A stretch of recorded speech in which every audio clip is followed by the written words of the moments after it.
शांति।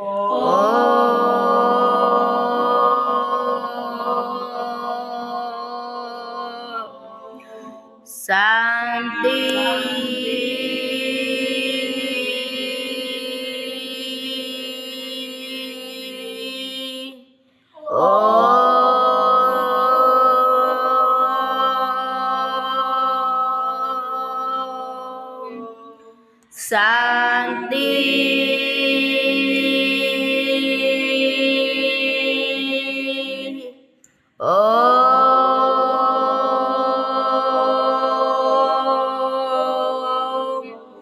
शांति।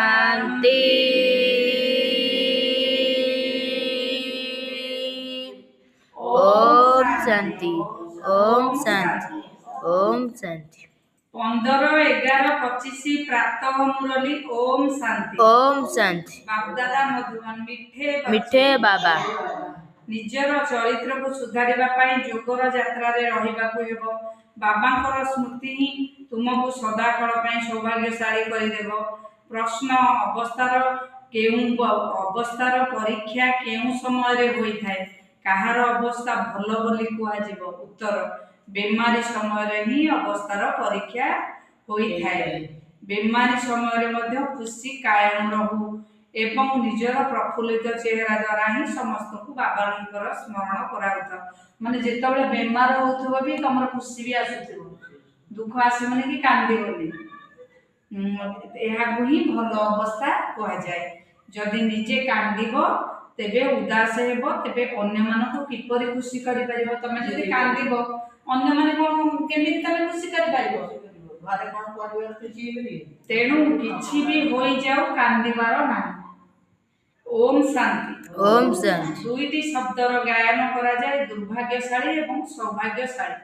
सौभाग्यशाली चालीगले ताहाକୁ दुर्भाग्यशाली कुहाଯାଏ।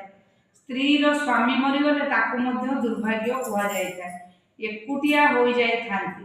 एबे तुमे जानुछ आमे सबुबळ ପାଇଁ सौभाग्यशाली हेउछु। सेठारे दुखर कोनोसी कथा नथाए। तुमर नाम ମଧ୍ୟ नथाए। विधवा नाम ही नथाए। विधवा मानकु दुख होइथाए, सबुबळे कांदु थांती। मृत्युर नाम ମଧ୍ୟ नथाए। विधवा नाम ही नथाए। कोडी सत्य जुगरे विधवा मानकु दुख होइथाए, सबुबळे दुख होइथाए, सबुबळे कांदु थांती। भले साधु संत भी हुंतु, एमिति नुहे जे तांकु कोनोसी दुख हेउ नै। समस्तଙ୍କର दुख अछि ହେଲା। केही केही दुख होई पागल होई जाइथांती, रोगी ମଧ୍ୟ होई जाइथांती। जो माने दुख जेते अधिक